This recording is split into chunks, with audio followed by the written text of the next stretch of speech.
안녕하세요. 법률사무소 태안 AI 변호사 김태안입니다.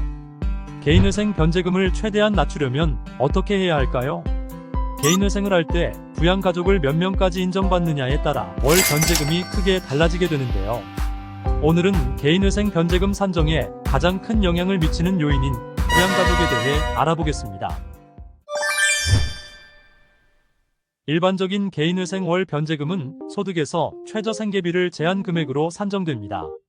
월 소득이 250만원인 사람이 개인회생을 신청한다고 가정해 볼까요?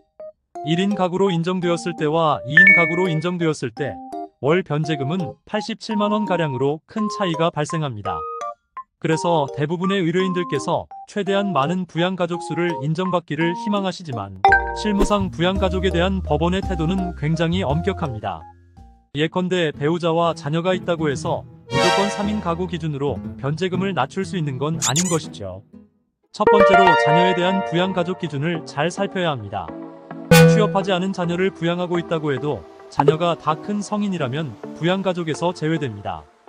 더구나 미성년 자녀가 있는 경우라도 배우자가 소득 활동을 하고 있다면 자녀 1명당 0.5명으로 계산하여 2인 가구가 아닌 1.5인 가구의 생계비만 인정해주는 사례도 흔합니다.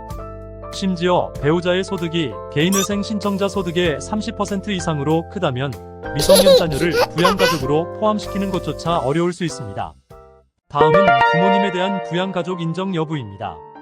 부모님의 연세, 병환, 용돈 등의 다양한 이유로 부모님을 부양가족에 넣어달라고 요청하시는 분들이 많습니다만 법원은 이에 대해 까다롭게 판단합니다. 법원은 정기적으로 용돈이나 생활비를 드리고 있는지, 같이 생활하고 있는지, 다른 형제자매들이 부모님을 부양하지 못하는 이유는 무엇인지 등 여러 상황에 대하여 엄격하게 판단합니다.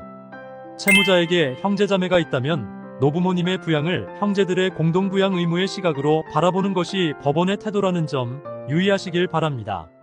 마지막으로 배우자도 부양가족에 포함시킬 수 있느냐 하는 문제가 남았습니다. 배우자가 경제활동이 가능한 나이임에도 불구하고 현재 일을 하고 있지 않다면 법원에서는 배우자가 소득활동을 하지 않은 기간은 얼마인지, 그 이유는 무엇인지 확인합니다. 서울회생법원 생계비 검토위원회는 두 가지 요건을 모두 충족하는 경우 배우자를 부양가족으로 인정하고 있는데요. 하나는 미성년 자녀 또는 장애인 등 보살핌이 필요한 다른 부양가족이 있는 때이며, 다른 하나는 과거 1년간 배우자의 소득이 없거나 월 소득 금액의 합계액이 100만원 이하인 때 또는 근로소득만 있는 경우 연간 총 급여액이 500만원 이하인 때입니다. 특히 서울권이 아닌 지방에 있는 회생법원의 경우 배우자에 대한 부양가족 인정 기준이 더욱 엄격한 편으로 만일 지방권에 계신다면 개인회생 신청 전 자세한 상담을 받아보시는 것이 좋습니다. 복잡한 가족관계만큼 부양가족에 관한 사항은 동일한 케이스가 없기 때문에 궁금한 사항에 대하여 구체적인 상담을 받아보신다면 도움이 되겠습니다. 언제든지 법률사무소 태안으로 문의주세요. 지금까지 법률사무소 태안 AI 변호사 김태안이었습니다. 오늘 영상이 유익하셨다면 구독, 좋아요 부탁드려요.